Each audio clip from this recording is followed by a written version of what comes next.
Oh, you eat it? Yes, they're growing and growing, and then you can eat it, but not until it turns red.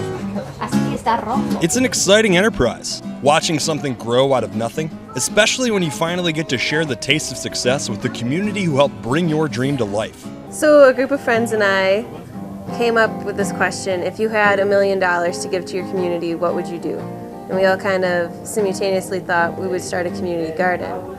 We realized we didn't need $1 million to do that. So Mariah and her friends devised a plan to form a community gardening initiative called MQT Growth. We found this hoop house as a pilot project, so we created a partnership with the alternative high school and Marquette Growth to grow food.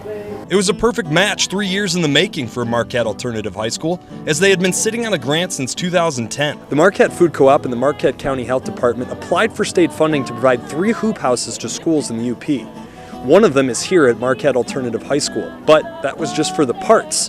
The actual structure was forged out of the effort of volunteers, students, and members of MQT Growth. It just kind of sat idle. We didn't have the time or the manpower to put into it. And then Marquette Growth came to the forefront with some ideas and kind of took the reins. They partnered with kids of all ages, showing them the ins and outs of gardening. The kids were involved from day one, building the beds, bringing in compost and soil. And now Mariah with Marquette Growth is working to come into the cooking classes and incorporate food into the curriculum and sustainable food growth and healthy life choices. They're hard tomatoes, but we're not going to pick them. How do we get the students involved or enthusiastic about growing food? And we decided it was through their stomachs. Food sustainability is important because we all eat, but none of us really grow food. So it is really important for food production and agriculture to be a part of education. It's sort of like a grassroots movement, and it's inherent knowledge that we all sort of have and need to have as a survival skill. So learning how to grow food is just one more step you can take towards independence from a bigger system.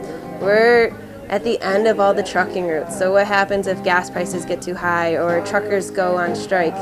This is sort of a step to take towards food sovereignty.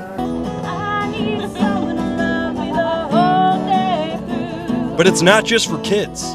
They're taking their shoestring budget to the neighborhood, asking for help tending to the garden, cropping up donations, and finding new sites for even more community garden hoop houses that can stay in commission for up to 9 months thanks to their climate-controlled design. Because in the end, food just tastes better when you grow it yourself.